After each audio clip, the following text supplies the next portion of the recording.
Toledo and Parma, even Flint and Detroit, the UAW goes on strike after its contract with General Motors expires. And with the nationwide strike comes major economic implications. The strike has sent nearly 50,000 workers to the picket line, including more than 1,000 workers in Parma. And that's where we find News 5's Jordan Vandenberg tonight, who joins us live with more.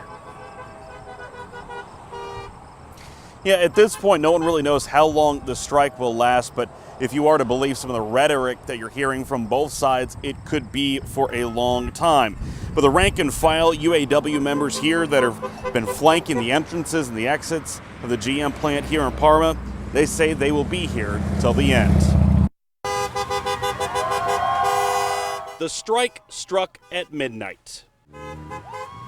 UAW members walked out en masse, leaving the normally buzzing and churning Parma GM plant at a standstill. The workers would come back, but to a picket line that they won't cross.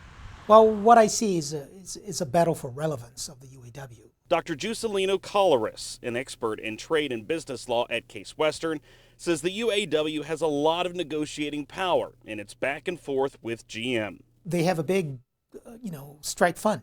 They've accumulated because they haven't had strikes in so long. They have a big strike fund, so they feel that they have the economic humph, to do it.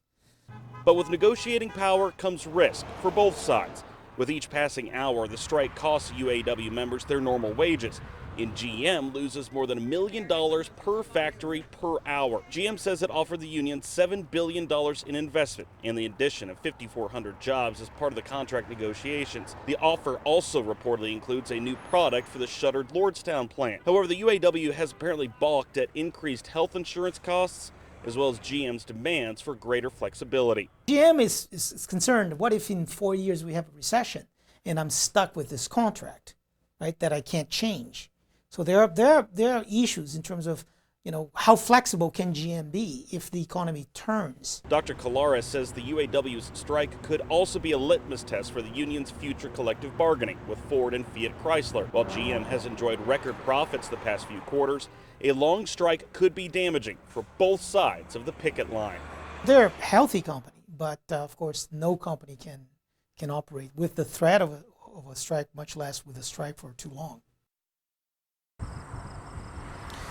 In a statement, GM says it has presented a strong offer and has negotiated and bargained in good faith. Reporting live in Parma tonight, Jordan Vandenberg, News 5.